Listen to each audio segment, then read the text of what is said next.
മാലിന്യ പ്ലാന്റിൽ തീ പടർന്നു. ഇന്നലെ വൈകിട്ട് തിരുവിലാമല പഞ്ചായത്തിന്റെ മാലിന്യ ഡംപിംഗ് യാർഡിലാണ് തീ പിടിച്ചത്. പ്ലാന്റിൽ സൂക്ഷിച്ചിരുന്ന പ്ലാസ്റ്റിക് മാലിന്യങ്ങളാണ് കത്തിയത്. നാട്ടുകാരും ആലത്തൂരിൽ നിന്നെത്തിയ ഫയർഫോഴ്സും ജനപ്രതിനിധികളും സ്ഥലത്തെത്തി തീ അണച്ചു. തീപിടുത്തമുണ്ടായതിനെക്കുറിച്ച് അന്വേഷിക്കുമെന്ന് പഞ്ചായത്ത് വൈസ് പ്രസിഡന്റ് ഉദയൻ പറഞ്ഞു. ഭാവിയിൽ ഇത്തരം കാര്യങ്ങൾ ഉണ്ടാകാതിരിക്കാൻ നടപടി ഉണ്ടാകണമെന്ന് പ്രതിപക്ഷ നേതാവ് ഉമാശങ്കറും പറഞ്ഞു.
ഇവിടെ കണ്ടു.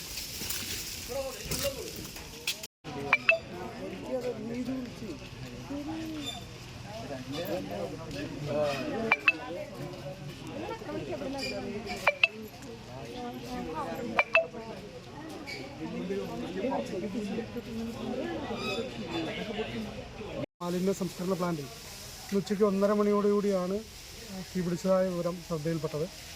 പ്ലാന്റിലെ തൊഴിലാളികളൊക്കെ തന്നെ ഇന്ന് വികസന സെമിനാർ ആയത് കാരണം തിരുവിലാമല ഗ്രാമപഞ്ചായത്തിൻ്റെ ഗ്രാമീണ വായനശാലയിലായിരുന്നു. എങ്ങനെയാണ് തീ പടർന്നത് എന്നതിനെക്കുറിച്ച് നമുക്കിപ്പോൾ ലഭ്യമായ വിവരങ്ങളില്ല. എന്തായാലും MCF സൂക്ഷിച്ചിരുന്ന സെഗ്രിഗേറ്റ് ചെയ്ത പ്ലാസ്റ്റിക് മാലിന്യങ്ങളാണ് കത്തിയത്. ജൈവ മാലിന്യ പ്ലാന്റിൽ യാതൊരു കേടുപാടുകളും സംഭവിച്ചിട്ടില്ല. അവിടുത്തെ മോട്ടോറുകളും മറ്റ് മെഷീനുകളൊന്നും കേടുപാടുകളൊന്നും സംഭവിച്ചിട്ടില്ല.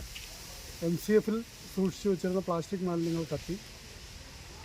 ഇവിടെ വെള്ളം എത്തിക്കാനും പെട്ടെന്ന് കറണ്ട് പോയതുകൊണ്ട് വൈദ്യുതി ലൈൻ തകരാറിലായതുകൊണ്ട് നമുക്ക് മോട്ടർ അടിക്കാൻ കഴിഞ്ഞില്ല. എന്തായാലും ആലത്തൂരിൽ നിന്ന് ഫയർഫോഴ്സ് എത്തി തീ അണയ്ക്കാൻ വേണ്ടി സാധിച്ചു.